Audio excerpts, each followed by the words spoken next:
Hey everyone, and welcome back. This is going to be the first day that we really bring the excavator onto the land, so I thought I would show you. If you're sensitive to watching greenery get destroyed, I'm so sorry, but we had to do it to make access, and that's what this video is mainly going to be. You're going to see trees falling, etc., so just a heads up on that. Okay, so my friend Ty decided to bring the excavator off of the highway and into the land, but right here you can see he actually gets stuck. And it's not his fault, it's really thick and you can see it goes down really deep here, and you can't tell because the grass is so tall. He kind of tried to push through to seeing if it would level out, but of course it just kind of got deeper, and that was interesting for the first few seconds, but not to worry because Charlie did show up just a few minutes later and pulled it successfully through that trench and onto the other side, which was awesome because it got a little hairy there for a second.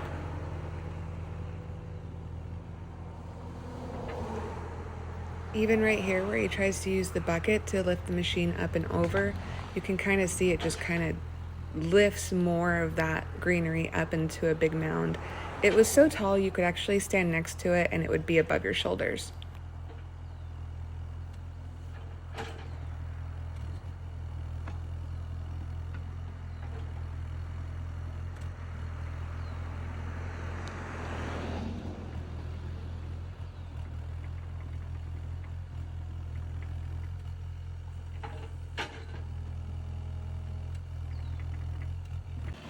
Okay, so once Charlie got us up and over that, this is where we really start to get a look into the land for the first time.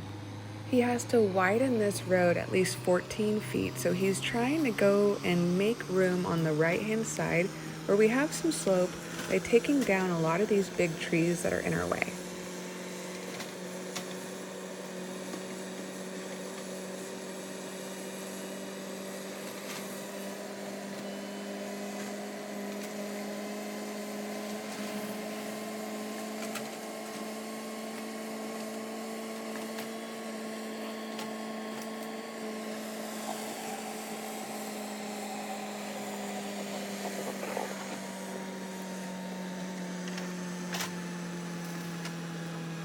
So we actually need to make about 12 or 14 feet in width for this road.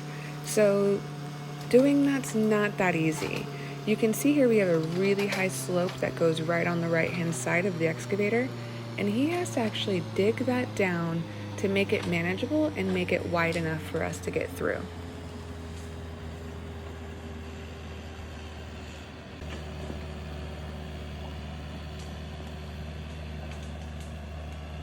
Some of these trees you think are going to go down really easily. They're a little bit thinner, and you think that because they're on the bank, they're going to just tip right over. But they're more spring-loaded than I would think. And because of that, I can see how dangerous it is actually taking trees down, even with an excavator.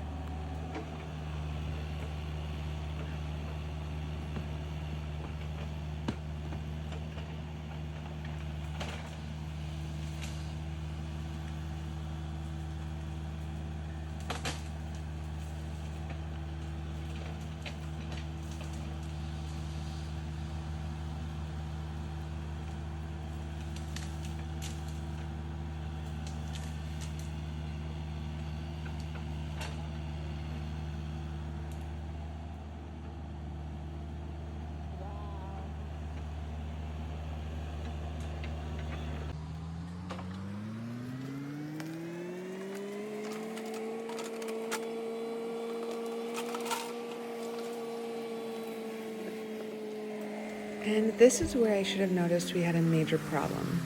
Water coming up.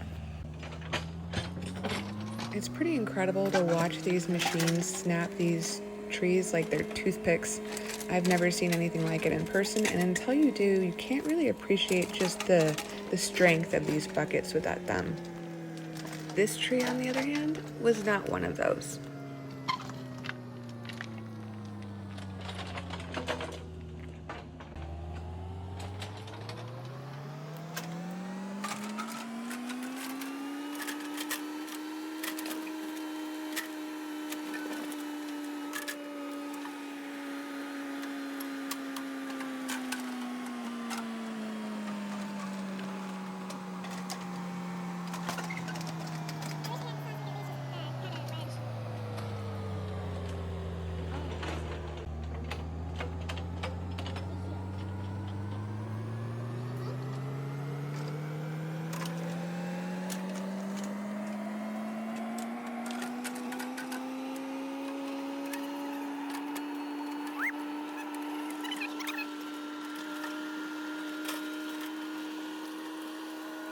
This root system was actually a lot larger than I thought it would be, and the burn pile for this was pretty intimidating.